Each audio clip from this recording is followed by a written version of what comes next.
Good morning बच्चों। मैं आप सबका टीचर आदर्श सिंह यादव आज क्लास 7 की गणित पढ़ाने के लिए प्रस्तुत हुआ हूं। और माँ सरस्वती जूनियर हाई स्कूल के बच्चों की शायद ये पहली मैथ्स की क्लास नहीं है, लेकिन सब्जेक्ट वाइज और क्लास वाइज पहली मैथ्स की क्लास है। इसके पहले हमने 2 वीडियोस डाले थे प्रीवियस, जो बीजगणित के रिवीजन के लिए था, जो आप भूल चुके हैं। तो आज से हम आपका सिलेबस शुरू कर रहे हैं। तो आइए साथ ये नया सफ़र शुरू करते हैं। कक्षा 7 की गणित में बच्चों अब सब एक ही में कर दिया गया है, जिसमें अंकगणित बीजगणित आपका दोनों है। तो सबसे पहले हम जो है आपकी पहली एक्सरसाइज जब शुरू कर रहे हैं तो उसमें हमको पढ़ना है परिमेय संख्या।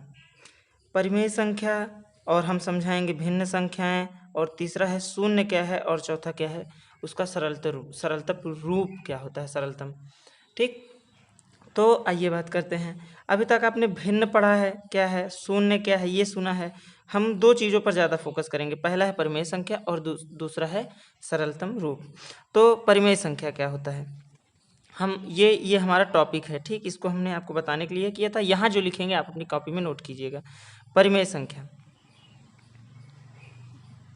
परिमेय संख्या क्या है।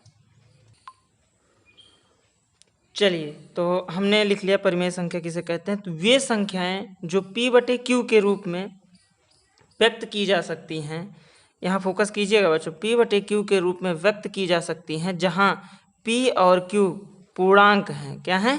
पूर्णांक हैं। और Q does not is equal to 0 हो, उसे परिमेय संख्या कहते हैं। अब आइए इसको समझ लेते हैं। जैसे जैसे जैसे 3/4 है, ठीक, 2/5 है, 6/7 है, ये सब क्या है बच्चों, ये सब परिमेय संख्याएं हैं। अब आप कहेंगे सर जी परिमेय संख्या है, ऐसे भिन्न भी होते हैं, तो इसीलिए हमने कहा है भिन्न संख्याएं भी बताएंगे क्या अंतर है दोनों में। -2/3 हो गया, 3 -3/4 हो गया। अब देखिए, अब इस परिभाषा को समझने की कोशिश कीजिएगा। P/Q के रूप में, तो ये 3 हमारा क्या है, 3 हमारा हो गया P। ये 3 हमारा जो है ये हमारा क्या हो गया, P की जगह पे क्या हो गया 3 हो गया, और Q की जगह पे क्या हो गया 4 हो गया। P की जगह पर यहाँ क्या हो गया 2 हो गया, Q की जगह पे क्या हो गया 5 हो गया। और P और Q क्या है, पूर्णांक है। पूर्णांक बच्चों क्या होता है, गिनती होता है, जो है माइनस में गिनती हो गया, प्लस में गिनती हो गया, वो सब क्या होते हैं, पूर्णांक होता है। इसी तरह प्राकृतिक संख्या भी होती है। प्राकृतिक संख्या 1 से शुरू होती है, जहाँ से गिनना शुरू करते हैं 1 2 3 4 5 6 7 8। और पूर्ण संख्या होती है जो 0 से शुरू होती है, 0 1 2 3 4 5 6 7 8 अनंत तक। तो ये P और Q हो गया। और देखो ये P और Q पूर्णांक है, मतलब P और Q गिनती होने चाहिए, या कुछ भी हो सकता है, XYZ भी हो सकता है, लेकिन XYZ की वैल्यू होनी चाहिए फिर हमारे पास, जो कि पूर्णांक हो। तो ये Q है हमारा, Q does not is equal to 0। ये बहुत इंपॉर्टेंट है बच्चों, ये बहुत इंपॉर्टेंट है। इसको कहते हैं Q बराबर नहीं है, बराबर नहीं है 0 के। अंग्रेजी में बोलते हैं Q does not equal to 0। ये बोलने के लिए तरीका है, इसको आप पेंसिल से नोट कर लीजिएगा। और ये जब नोट कीजिएगा तो गोला वोला नहीं लगाइएगा हमारी तरफ, साफ साफ लिखिएगा, हम समझाने के लिए कर रहे हैं। तो ये P और Q हो गया। और यहाँ देखिए कहीं पे Q 0 है, नहीं है। अगर यहीं कह देते कि 6/0, तब ये परिमेय संख्या नहीं होती, ये परिमेय संख्या नहीं होती, संख्या नहीं होती। क्यों नहीं होती? क्योंकि हमने क्या कहा है कि क्यों 0 के बराबर नहीं हो। और यहाँ क्यों क्या है, क्यों 0 के बराबर है और पीछे है। P तो ठीक है, लेकिन क्यों गड़बड़ा दिया। तो हमेशा ध्यान देना होगा, परिमेय संख्या वही होगी जिसके नीचे वाला 0 ना हो। इतनी बात समझ में आ गई? चलिए बहुत अच्छा, इसको हम जो है मिटा दे रहे हैं। जो परिमेय संख्या वही होगी, वो भिन्न जिसका हर जो है 0 ना हो। और भिन्न भी बता रहे हैं अभी इसके बाद। तो हम बात कर रहे थे परिमेय संख्या की। तो इस तरह से परिमेय संख्या हमने देखा कि जो भी P/Q के रूप में व्यक्त किया जा सकता है, जहाँ P और Q पूर्णांक हो और Q does not is equal to 0 हो। अब आते हैं भिन्न पर, जो हमने शुरू से पढ़ रखा है। भिन्न क्या है? भिन्न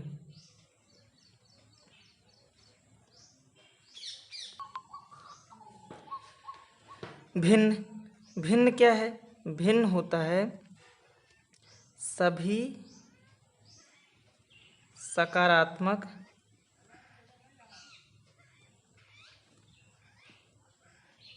परिमेय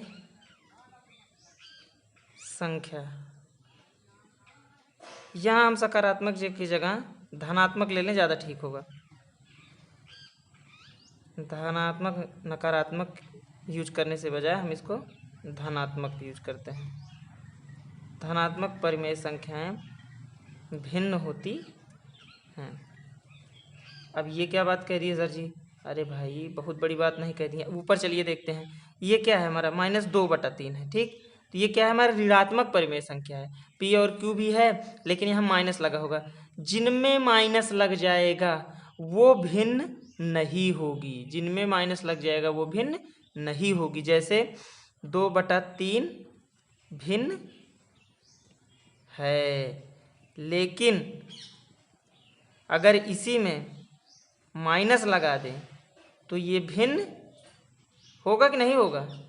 नहीं होगा, भिन्न नहीं है। हमेशा जो जिसमें माइनस का चिन्ह नहीं लगा रहेगा वो भिन्न होगा, ठीक। अब एक जो है क्वेश्चन करते हैं। सवाल नंबर 1, सवाल पहला, ठीक। पहला सवाल ये है कि हमको इसमें से कौन सी संख्या भिन्न है बताना है। कौन सी संख्या भिन्न है और कौन सी संख्या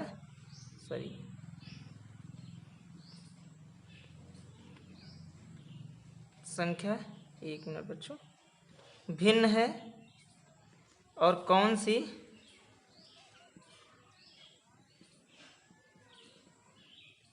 परिमेय संख्या है।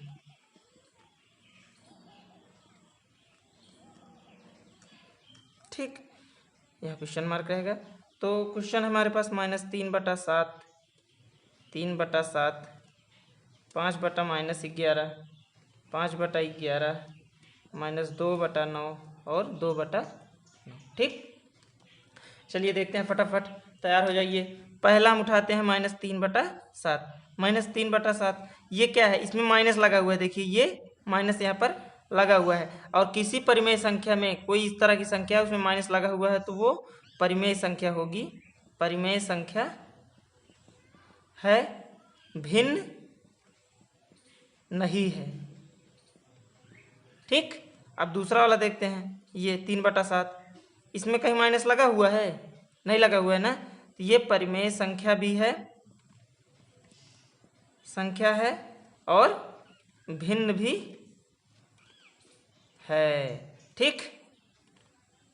इसी तरह हम और बाकी नहीं लिखेंगे। इसमें देखो, इसमें परिमेय संख्या तो सारी हैं, सारी इसलिए हैं क्योंकि P/Q के रूप में सब हैं, जितने हैं सब P/Q के रूप में हैं।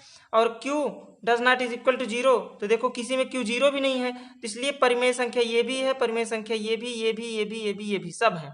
हमको छांटना है कि भिन्न कौन सा है। तो भिन्न के लिए देखो, इसमें देखो कहीं माइनस लगा हुआ नहीं लगा हुआ, तो ये क्या है हमारा? ये भिन्न है, ये भिन्न है। इसमें देखो, इसमें माइनस लगा हुआ है, कहीं ऋण का चिन्ह लगा हुआ है, नहीं लगा हुआ है, तो ये भिन्न है। लेकिन ये -2/9, इसमें देखो माइनस लगा हुआ है, जब माइनस लगा हुआ है तो ये भिन्न नहीं है, ठीक। इतना समझ में आ गया। आप लोग गाची मत कीजिएगा, बाकी सब जो है क्या कहते हैं नोट कर लीजिए। हम उसके बाद आगे बढ़ते हैं। चलिए, हमने मिटा लिया है और परिमेय संख्या हमने जान लिया, भिन्न संख्याएं हमने जान लिया। अब शून्य के बारे में जानते हैं कि शून्य इतना इम्पोर्टेंट क्यों है, ठीक। तो शून्य ये है हमारा शून्य, इस पे बात करने जा रहे हैं। बहुत क्वेश्चन पूछा जाता है कि शून्य परिमेय संख्या है कि नहीं, ये सवाल होता है, ठीक। अब बच्चों, हमने परिमेय संख्या क्या बताया था? हमने परिमेय संख्या बताया था कि P/Q के रूप में जो कुछ भी है वो परिमेय संख्या है। बस बात शर्त ये है कि Q 0 के बराबर नहीं होना चाहिए। लेकिन हमने ये बिल्कुल नहीं कहा कि P जो है हमारा 0 हो सकता है कि नहीं हो सकता है। तो अगर 0 है, इसके बटे हम 1 कर दे रहे हैं, तो ये हमारा क्या हो गया? परिमेय संख्या हो जाएगी। अच्छा, 1 क्यों कर दिए? ठीक, मान लो अगर हम 3 है, 3/1 कर दिए तो कोई अंतर आया? कोई अंतर नहीं आया। 1 से 3 में भाग देंगे तो 3 ही आएगा। उसी तरह 1 से 0 में भाग देंगे तो 0 ही आ जाएगा, ठीक। ये दूसरी बात हो गई, ये काफ़ी हाई लेवल की बात हो गई। फिलहाल हम ये कह रहे हैं कि शून्य को हम लिख सकते हैं कि 0/1। तो इसमें देखो हमारा p क्या हो गया, 0 हो गया, q क्या हो गया, हमारा 1 हो गया। यहाँ देखो क्या q 0 है, नहीं है, q 0 नहीं है। जब q 0 नहीं है तो हमारी ये शर्त पूरी हो रही है, तो हमारा 0 क्या हो जाएगा, परिमेय संख्या है। तो उत्तर क्या लिख उठता है, उत्तर हमारा हो जाएगा कि 0, 0, 1 परिमेय संख्या है। राइटिंग मेरी बहुत अच्छी है बच्चों, है कि नहीं? तो ये चीज़ याद रहेगी, 0 में ऐसे स्माइल बनाओ और उससे कहो कि परिमेय संख्या है। ठीक, इसके दांत बना दे रहे हैं। चलो ठीक, मजा आई। चलिए अब अगला चलते हैं। 0 क्या है, 0 पे बात हो गई, 0 परिमेय संख्या है कि नहीं है, हमने शॉर्ट फॉर्म में लिख दिया। अब चौथी बात हम सीखेंगे सरलतम रूप क्या है। तो 1 मिनट रुकिए, हम इसको फटाक से मिटा लेते हैं, तब तक आप लोग 0 परिमेय संख्या है इसको अपनी कॉपी में नोट। चलो सबसे मज़ेदार बात बताते हैं। अभी तक हम लोग कक्षा 6 तक जब भिन्न की सवाल लगाते थे तो क्या करते थे, 20/100 रहता था तो कहते थे 20 एक कम 20, 20 चौका 100। सर जी उत्तर क्या आ गया, 1/4 आ गया। हम कहते थे 2/4 है तो इसको काट पीट देते हैं, क्या कर देते हैं, 2 एक कम 2, 2 दूनी 4। लेकिन क्या करते थे, 2 से ही ऊपर वाले को भी काट रहे हैं, 2 से भी नीचे वाले को भी काट रहे हैं। और अगला देखिए, जैसे मान लीजिए 18 है, 24 है, तो हम जान गए कि जो ये 18 भी है वो भी 2 से कट जाएगा, 24 है वो भी 2 से कट जाएगा। तो हम क्या करते थे, 2 को पकड़ते थे और कहते थे 2 9 18, फिर 2 से कहते थे 12 दूनी 24, 2 एक कम 2, 2 दूनी 4। फिर हम देखते थे कि ये कटेगा किसी से, फिर हमको लगता था अरे अरे 3 से कट जाएगा, तो हम क्या करते थे, 3 से इसको काटते थे, 3 त्रिका 9, 3 चौक 12। आप लोग एक चीज़ ध्यान दे रहे हैं, जो संख्या ले रहे हैं उसी से ऊपर वाले को भी काट रहे हैं, उसी से नीचे वाले काट रहे हैं। अब बताओ ये 3 है, ये विचार है, ये किसी से कटेगा भाग देने पर, नहीं कटेगा। तो हम क्या लिख देते थे, सर जी उत्तर आ गया हमारा 3/4। होता था कि नहीं होता था, भिन्न के सवाल में जब लास्ट में उत्तर आता था तो हम इसी तरह से सॉल्व किया करते थे। अब ये जो 3/4 हमारा आया, यही हमारा कहलाता है सरलतम, सॉरी वहां दिख नहीं रहा है, सरलतम रूप। ठीक, चलिए अब इसको अच्छे से हम नोट करते हैं, ये तो हमने समझाने के लिए किया था। सरलतम रूप समझ के, काट पीट करके जो कुछ भी आता है उसे हम सरलतम रूप कहते हैं। इसकी परिभाषा बहुत कठिन है लेकिन लिखवा दे रहे हैं आप लोगों को। चलिए सरलतम रूप पे एक अच्छा सा क्वेश्चन करते हैं। सॉरी,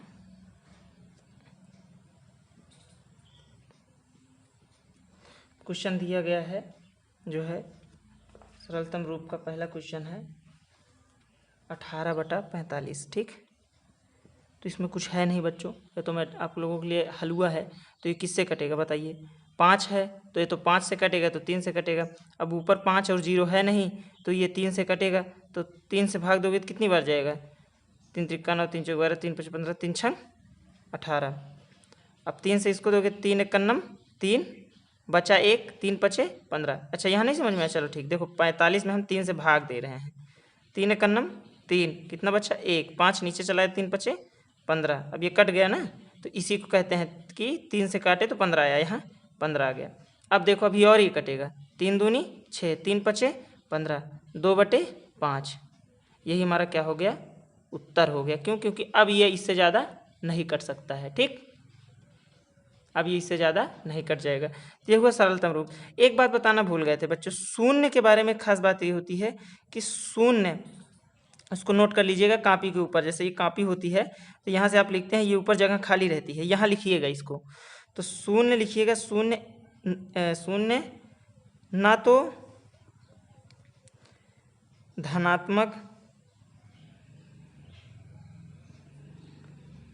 परिमेय संख्या है, ना तो ऋणात्मक परिमेय संख्या है। ठीक, लेकिन शून्य एक परिमेय संख्या है। ठीक, यहाँ तक बात हमारी ख़त्म होगी। आज के जो टॉपिक थे हमारे वो यहीं तक हैं। इसके बाद हम जो है आप लोगों की पहली एक्सरसाइज करा देते हैं आज, और एक चीज़ जो है और है, सरलतम रूप को ही हम मानक रूप भी कहते हैं। सरलतम रूप को मानक रूप भी कहते हैं। और इसके अलावा एक और चीज़ होती है जिसमें क्या कहते हैं, समतुल्य लिखा जाता है। समतुल्य हम जब पढ़ाते रहेंगे तब आएगा, उसको हम बता देंगे। तो इसको जो है सरलतम रूप को ही मानक रूप भी कहते हैं, इसको याद रखिएगा। मानक रूप और सरलतम रूप दोनों ये एक ही चीज़ है। कहीं मानक रूप लिखा गया, कहीं सरलतम रूप लिखा गया, तो दोनों एक ही बात हुई। यह है हमारी कक्षा 7 की पहली एक्सरसाइज अभ्यास 1A। ठीक, इसमें कह रहा है निम्नांकित पूर्णांकों को परिमेय संख्याओं के रूप में लिखिए जिनका हर एक हो। ठीक, तो अब इसमें अब हम देखेंगे जो है कि, एक मिनट बच्चों, ये रहा। ठीक, अब हम पहला क्वेश्चन करते हैं, इसको अच्छे से देखिए और समझिए। पहला क्वेश्चन है हमारा, एक मिनट, एक्सपोजर कुछ ज़्यादा हो रहा है, इसको सेट कर दें हम। हाँ ठीक, चलिए। अब कह रहा है कि निम्नलिखित पूर्णांकों को परिमेय संख्या के रूप में लिखिए जिनका हर एक हो। तो जैसे -7 है, ठीक, तो इसका हर एक है। ठीक, और दूसरा 11 लिखा हुआ है, इसका बटे 1 हम कर देंगे। और इसमें जो है जो 27 लिखा हुआ है, यहाँ देखिए, ये देखिए 27 लिखा हुआ है, तो इसको 27/1 है। ऑलरेडी वो है, लिखा नहीं हुआ है, लेकिन एक जो है सबका हर अपने आप रहता है। ये -45 है, तो इसको 45/1 लिख देंगे। ये 71 है, इसका बटे 1 कर देंगे। तो ये सारी क्या बन गई संख्या, हमारी परिमेय संख्या के रूप में लिखिए। तो ये सारी परिमेय संख्या के रूप में हो गई। आप सवाल नंबर 1 डालिएगा, 2 डालिएगा, 3 डालिएगा, ऐसे करके कर लीजिएगा। ये हो गया, पहला सवाल हो गया। चलिए अगले पढ़ते हैं। अगला कह रहा है कि -4/5, इसको देखिए, -4/5 को एक ऐसी परिमेय संख्या के रूप में व्यक्त कीजिए जिसका अंश 8 हो। ठीक, अब ये देखिए, ये पहला कह रहा है, दूसरा सवाल है हमारा। दूसरे सवाल में वो कह रहा है कि ऐसी संख्या -4/5 को ऐसा लिखिए कि उसका जो अंश हो। हमने ये आप तो जानते ही हैं शुरू से, लेकिन फिर हाल देख लीजिए। जो ऊपर वाला होता है उसको कहते हैं अंश, और जो ये नीचे वाला होता है उसको कहते हैं हर। ठीक, पानी लगा हुआ था शायद इसलिए फैल गया ये, 1 मिनट रुकिए, बताएं, अच्छे से लिखते हैं। ठीक, तो ये हो गया हमारा 4/5 और ये माइनस में। ठीक, अब हमको ये अंश है यार, वो कह रहा है कि ऐसा क्या कर दें कि इसकी जगह 8 आ जाए। तो क्या करेंगे हम, इसकी जगह 8 लाने के लिए इसमें 2 से गुणा कर देंगे। जब ऊपर 2 से गुणा करेंगे तो नीचे भी 2 से गुणा कर देंगे। तो ये कितना हो जाएगा, 4 दूनी 8, और ये कितना हो जाएगा, 10 हो जाएगा। ठीक, इसी तरह दूसरा सवाल देखिए आप लोग। दूसरा सवाल क्या कह रहा है, खा में कह रहा है -16 हो जाए, जिसका अंश -16 हो जाए। -4/5 हमको दिया हुआ है, कह रहा है कि -16 आ जाए उसका अंश। अंश क्या होता है, ऊपर वाला अंश होता है, नीचे वाला हर होता है। तो ये कह रहा है कि 16 जो है हो जाए। तो ये क्या हो जाएगा, 16 बटे, अब इसमें हम 4 में किससे गुणा कर दें तो जो है क्या कहते हैं 16 आ जाए। तो 4 से 16 में भाग दो तो कितनी बार जाएगा, 4 बार जाएगा। 4 चौक 16, तो यहाँ किससे गुणा हो जाएगा, 4 बार। 4 चौक 16 हो जाएगा, और नीचे भी 4 से गुणा कर देंगे तो कितना हो जाएगा, 20 हो जाएगा। इतनी बात समझ में आई। चलो चौथा कर दे रहे हैं, तीसरा आप लोगों का होमवर्क रहेगा। तीसरा है हमारा 20 और चौथा है -24। ये दिख रहे हैं ना आप लोग। चलो घा कर दे रहे हैं हम, घा अपने आप कीजिएगा, घा खुद से घा कर रहे हैं। घा में क्या है, -24। अब -24 हमको लाना है, तो हमारे पास है क्या, -4/5 है। ठीक, तो हम इसको -24 लाना है, तो क्या करेंगे, पहले कहीं रफ कॉपी में, यहाँ रफ में कहीं जाओ और 4 से 24 को भाग दे दो। तो कितनी जाएगा, 4 छंग 24, कट गया, 6 बार आया। तो यहाँ किससे गुणा करेंगे, 6 से। तो कितना हो जाएगा, 4 छंग 24 और 5 छंग 30। ठीक, इस तरह से आपका ये दूसरा क्वेश्चन जो है होता है। अब तीसरा सवाल देखते हैं हम। तीसरे सवाल में कह रहा है -5/-7 को ऐसी परिमेय संख्या के रूप में व्यक्त कीजिए जिसका हर है 7, -14, 21 और 35। ठीक, तो इसमें हम दूसरा और तीसरा करा रहे हैं, पहला और चौथा अपने आप आपको करना होगा। तो खा क्या कह रहा है? ठीक, एक मिनट रुकिए, इधर कर लेते हैं।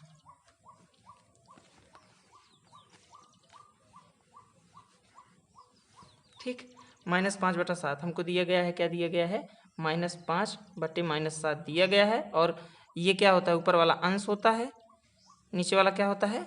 हर होता है। इसको याद कर लीजिएगा लिख करके। हमको कह रहा है कि आप कुछ ऐसा कीजिए कि इसका हर जो हो जाए, खा वाले में है, ये खा वाला सवाल है, तो इसमें क्या कह रहा है कि 14 हो जाए, -14। तो जैसे हम पिछले वाले क्वेश्चन में कर रहे थे, क्या कर रहे थे? गुणा कर रहे थे, तो ऐसे इसमें भी गुणा करेंगे। तो साथ में किससे गुणा कर दें कि 14 आ जाए?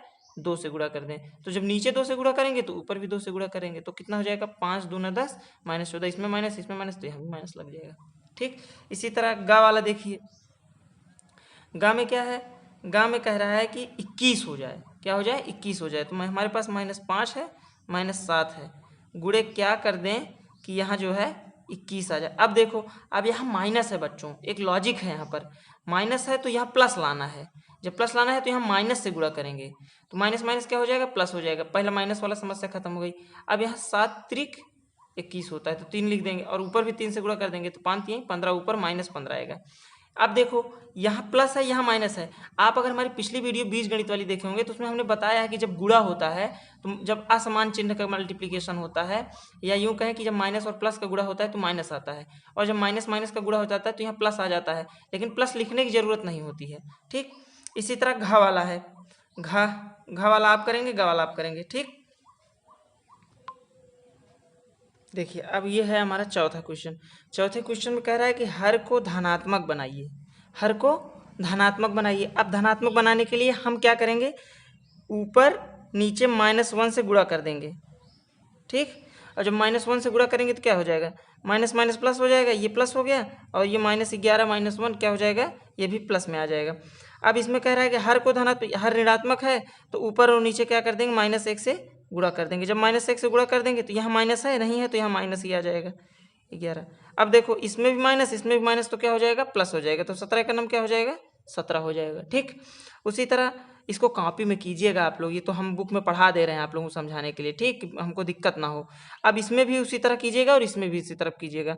लेकिन एक चीज़ जो सबसे इंपॉर्टेंट है, उसको ध्यान देने की बात है, ये है कि जब माइनस गुणे माइनस होगा तब प्लस आएगा, लेकिन प्लस गुणे माइनस होगा तो क्या आएगा? हमेशा माइनस आएगा। तो देखो, इसमें यहाँ माइनस था, यहाँ माइनस था, तो हमने 17 को क्या लिखा है? धनात्मक लिखा है। यहाँ -17, यहाँ -11, तो -11 लिखा है? नहीं लिखा है, हमने 11 -1 को मल्टीप्लाई किया तो 11 ही आ गया। तो इसी तरह ये वाला क्वेश्चन और ये वाला क्वेश्चन आप लोग करेंगे। ठीक, अगला चलते हैं, देखते हैं। अगला क्वेश्चन है हमारा, कह रहा है निम्नलिखित परिमेय संख्याओं के अंश को धनपूर्ण बनाइए। ठीक, वही काम करना है। अब अभी तक जो है हमारा था हर को धनपूर्ण बनाइए, अब अंश को बनाना है। तो अंश को बनाना है तो कुछ नहीं, वही चीज़ें करेंगे। क्या चीज़ें करेंगे भैया? कोई नहीं, अगर -7/13 दिया गया है, ये देखिए, ये सवाल है। ठीक, तो इसमें हम क्या करेंगे? -1 से गुणा कर देंगे, -1 से गुणा कर देंगे। तो ये माइनस और माइनस का गुणा हमने क्या बताया? माइनस गुणे माइनस जब होगा तो क्या आएगा? धन आएगा, और धन लिखने की जरूरत नहीं रहती। एक मिनट बेटा, अब दिखा, माइनस और माइनस का गुणा होता है तो क्या आता है? धन आता है। अब जब धन आता है तो धन लिखने की जरूरत नहीं होती है, वो ऑटोमेटिकली होता है। ये 7 हो गया। अब देखो, अब यहाँ प्लस है, गुणे माइनस का हो रहा है, क्योंकि यहाँ देखो इसके सामने कोई चिन्ह निशान नहीं है, तो क्या है? प्लस लिखा हुआ है, नहीं लिखा रहेगा, लेकिन उसको हम क्या मानेंगे? प्लस है वहाँ पर। तो प्लस और माइनस का गुणा क्या हो जाएगा? माइनस हो जाएगा। तो यहाँ क्या लिखेंगे? -13 लिखेंगे। यही हमारा जो है उत्तर है। इसी तरह अगला क्वेश्चन देखते हैं। अगला क्वेश्चन क्या कह रहा है? अगला क्वेश्चन देखो, अगला कह रहा है कि -11/-19। चलो ठीक, -11/-19 है, तो इसमें भी क्या कर देंगे? -1 गुणे -1 कर देंगे, तो क्या आ जाएगा? यहाँ 11 आ जाएगा, यहाँ 19 आ जाएगा। सर जी माइनस कहाँ गया? अरे भैया, हमने माइनस बताया है कि जब 2 बार माइनस का गुणा होता है तो प्लस आ जाता है। यहाँ भी माइनस का, यहाँ भी माइनस था, दोनों का गुणा हो गया, क्या हो गया? प्लस आ गया। यहाँ भी माइनस था, यहाँ भी माइनस था, दोनों का गुणा हो गया तो क्या हो गया? प्लस आ गया। अब समझने की बात यह है कि ये दोनों क्वेश्चन आप लोग करेंगे। ठीक, यह आप बच्चों के ऊपर छोड़ा जा रहा है। अगला क्वेश्चन है, निम्नांकित संख्याओं में कौन सी परिमेय संख्या धनात्मक है? अरे धनात्मक, देखो ये ऋण ऋण कट जाएगा, -9/13 है, ऐसे समझिए। एक मिनट,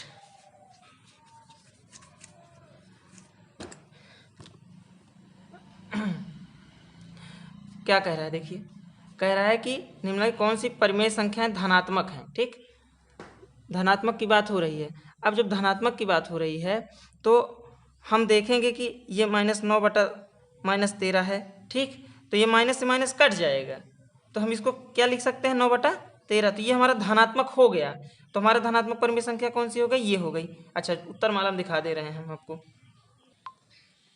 देखिए, ये देखिए आपको उत्तर माला में दिया हुआ है, एक का छठा धनात्मक। आप लोग करने के बाद ऐसे ही जो है उत्तर माला में ये दिख नहीं रहा, दिखाइए, ये धनात्मक दिया हुआ है। उसके बाद ये 9/13 दिया गया है, धनात्मक दिया है, 7/23 दिया गया है। इसको कैसे किए? -9 जो है -9/13 था, उसको काट के क्या लिख दिए? 9/13। तो वही कह रहे हैं कि जो है क्या कहते हैं, का धनात्मक 9/13। ठीक, ये चीज़ यहाँ दिख रहा है ना। हमारी पेन की नीब को देखने की कोशिश कीजिए। इसी तरीके से हम आगे वाले क्वेश्चन भी करेंगे। अब देखिए, अब 11/-19 है। अगला क्वेश्चन में जब हम देख रहे हैं तो 11/-19 है। अब यहाँ माइनस माइनस कटेगा? नहीं कटेगा। तो ये क्या हो गया हमारा? धनात्मक नहीं है, ये हमारा क्या हो जाएगा? ये हमारा ऋणात्मक हो जाएगा, ऋणात्मक हो जाएगा। ठीक, अब इधर देखो, यहाँ माइनस से माइनस कट जाएगा तो ये क्या हो जाएगा? धनात्मक हो जाएगा। इसमें कटेगा माइनस, नहीं कटेगा, तो ये क्या हो जाएगा? ऋणात्मक हो जाएगा। है नहीं आसान? कर लेंगे आप लोग। चलिए ठीक, आगे बढ़ते हैं। अब देखिए 7वां कह रहा है कौन सी परिमेय संख्याएं ऋणात्मक हैं? एकदम उसी का उल्टा है। अभी तक हमको धनात्मक बताना था, ऋणात्मक। अब ये देखो, इसका ऋण ऋण कट रहा है, नहीं कट रहा है, तो ये क्या हो गया? ऋणात्मक हो गया। इसका ऋण ऋण कट गया, ये क्या हो जाएगा? ये धनात्मक हो जाएगा। ये इसमें कटेगा, नहीं कटेगा, ऋणात्मक हो गया, ये धनात्मक हो गया। उम्मीद है आप सबको समझ में आ रहा होगा। जिनको नहीं समझ में आ रहा होगा वो हमसे फ़ोन करके पूछ सकते हैं। ठीक, निम्नांकित परिमेय संख्याओं का सरलतम रूप में लिखिए। अब सरलतम रूप में लिखिए। सरलतम रूप हमने बताया था, इसको करा दें? चलिए ठीक, 1 मिनट रुकिए तो हम कराते हैं। चलिए, तो ये हमारा जो है क्वेश्चन नंबर 8 है। सरलतम रूप में लिखिए, जिसमें 9/21 -8/27 21/26 ये इतनी चीज़ें दी गई हैं। चलिए, हमने क्वेश्चन नोट कर लिया है यहाँ। ठीक, हमने क्वेश्चन को नोट कर लिया है। अब सरलतम रूप में क्या करना है? 9 और 21 किससे कटेगा? 3 से कटेगा। देखो, 3 त्रिक 9, 3 सते 21। अब ये कटेगा? नहीं कटेगा। यहाँ माइनस है तो माइनस 3/7, यही हमारा क्या हो गया? उत्तर हो गया। है कि नहीं आसान? अब ये 18, पहले तो माइनस से माइनस खत्म हो गया, माइनस से माइनस कट गया, ऊपर नीचे था। अब देखो, ये 2 से दोनों कट रहा है? नहीं कट रहा है। 2 9 18, 2 नहीं कटेगा। 3 से चेक करो, कट रहा है। 3 6 18, 3 9 27। अभी देखो कट रहा है, 3 दूनी 6, 3 त्रिक 9। अब कटेगा 2/3? नहीं कटेगा। ये 2/3 हमारा क्या हो गया? उत्तर हो गया। यही हमारा क्या है? सरलतम रूप है। यही हमारा क्या है? सरलतम रूप। अब ये वाला है, देखो, ये किससे कटेगा? देखो, इकाई के स्थान पे 6 है, 4 है, तो 2 से कट जाएगा। काटते हैं, 2 1 कम 2, 2 8 16, 2 3 6, 2 दूनी 4। माइनस है यहाँ पे, माइनस कटा नहीं है। 2 9 18, 16 दूनी 32। तो ये क्या आएगा? -9/16। ठीक, इसी तरह आप ग वाला क्वेश्चन अपने आप करेंगे। ग क्वेश्चन क्या है? ग है हमारा 8 बटे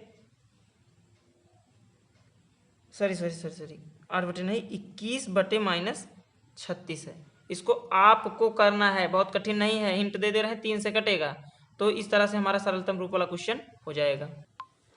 अब अगला क्वेश्चन है हमारा कि अपनी अभ्यास पुस्तिका में लिखकर रिक्त स्थान की पूर्ति कीजिए। रिक्त स्थान की पूर्ति आपको खुद ही करना होगा। हिंट कर रहे हैं हम, इसको कराएंगे नहीं, इसको आप अपना दिमाग लगा करिएगा। अब देखो, ये 4 पंचे 20 हुआ है, तो यहाँ 3 में क्या कर देंगे? 5 से गुणा कर देंगे, 3 5 15 आ जाएगा। यहाँ 7 चौक 28 है, तो 3 चौक 12। ठीक, यहाँ 5 में कितना गुणा करेंगे? 25 आ जाएगा, 5 25। ठीक, और नीचे क्या है? यहाँ सॉरी 8 त्रिक 24, तो 5 तिहाई 15, 5 25, 8 पंचे 40। जितनी बार गुणा करने पे ये आएगा उतना ही नीचे भी गुणा होगा। ये सारे ये क्वेश्चन आप करेंगे। 10वां क्या है? समतुल्य। हाँ बच्चों, ये छूटा हुआ था, हमने कहा था समतुल्य एक आएगा ना। देखिए, समतुल्य के बारे में हम बात करेंगे। समतुल्य के बारे में बात करते हैं। आइए, हमारा टॉपिक क्या है? समतुल्य। समतुल्य मतलब हो गया बराबर। समतुल्य मतलब क्या हो गया? बराबर। इसमें क्या है? जैसे पहला क्वेश्चन है हमारा 2/5, इसके समतुल्य हम इसमें क्या करेंगे? 2 से गुणा कर दे रहे हैं। 2 दूना 4, 5 दूना 10। तो देखो, काटने पर 2 दूना 4, 2 पंचे 10, वही आया। तो मतलब तो वही निकला ना, बराबर है। तो जब हमको समतुल्य लिखने की बात आती है तो हम ऊपर नीचे जो है किसी संख्याओं से गुणा करके जितना समतुल्य कहा रहेगा, जितने 3 कहा है तो 3 हम और लिख देंगे। जैसे आइए देखते हैं, जैसे कह रहा है कि 3 समतुल्य परिमेय संख्याएं लिखिए। देखिए ये एक सवाल है आपका जिसमें कह रहा है कि प्रत्येक के समतुल्य 3 और परिमेय संख्या ज्ञात कीजिए। क्वेश्चन नंबर 10वां, ठीक, समतुल्य 10वां क्वेश्चन है, ठीक।